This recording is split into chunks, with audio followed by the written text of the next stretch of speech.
get that? Because if I save the first tomato from the plant, first fruit form of that plant, won't I be selecting for earlier tomatoes? Not necessarily.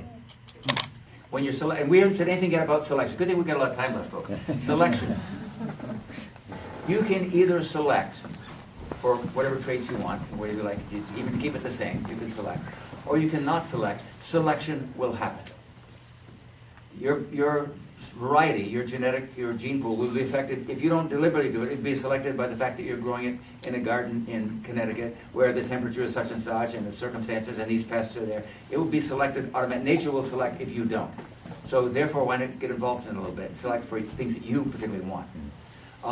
If you were to get a bunch of carrots, let's say you're growing a bunch of Amsterdam forcing carrots, Kinko, let's say, and you want to say, you dig them all up in the spring, or you store them in the winter, and you look at them all, and you get a whole bunch of them. There's one really big one right in the middle there. Wow. Yeah, I wonder if I select this, I'll get a really much bigger carrot. You will. But you will lose, that's not the hallmark of Kinko carrots. They're small, little, quick forcing carrots. So you got to know, what do I want? What do I want to evolve this variety toward? What do I want to select for?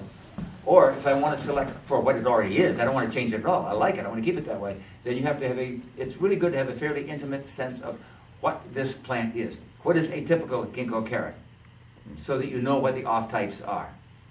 So if you're trying to keep something like it is. So selecting by the way, when you're doing biennials, even if down here you can have, let's say your carrots will overwinter just fine in the garden, thank you, even with a little mulch on them. Okay, well either way, when spring comes, even if you want them all for seed, you've got to dig them up and replant them. Particularly, of course, if you have more than one variety, you've got to put them in different isolated plots. Even if you only have one variety, you have to dig them up for a couple of reasons. One, and we haven't talked all about this, the space. Your first year, a carrot in the row, like that's all it needs. It's got this little tuft on it, it's an adolescent, it doesn't need much space. The second year, it's going to be a whole different story. Radishes. You grow radish, a little round thing in the garden like that, with a little tuft, okay? The second year, it's going to be like this. I know a guy up in New Brunswick that used to grow commercially rutabaga seed. And he'd take his rutabagas, and the second year he planted them 4 feet in each direction. Wow. With a very heavy stake in the middle of it. I stake my rutabagas today, I gotta trellis my radishes, and he would get these big giant, like tumbleweeds of rutabaga. So the spacing, so you have to dig them up and replant them, if nothing else, just to get the proper spacing. But also, again, to select. Because if you leave them in the ground and you don't have to move them around, you may have some off type in there that if you pull them out and look at them, you can throw out the ones that you don't want.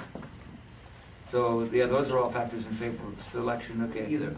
The key thing is you want to select the whole plant.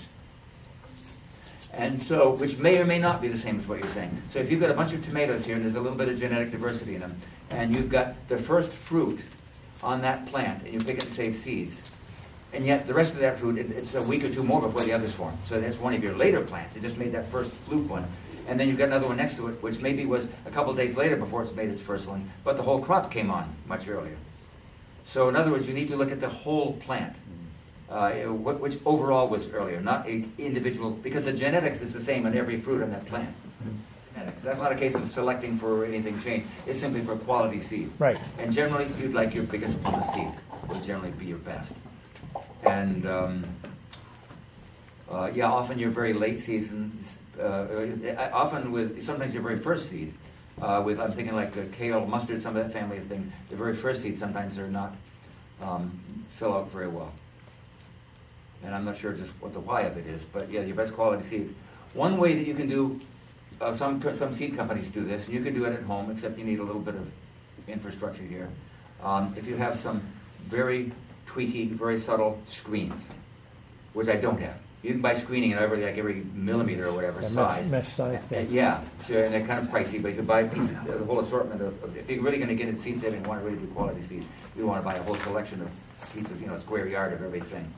And tweak it down so that you grade your rutabaga seed. You might end up with 3 different sizes of grades. They might all be useful, they might all be good, even the smaller stuff.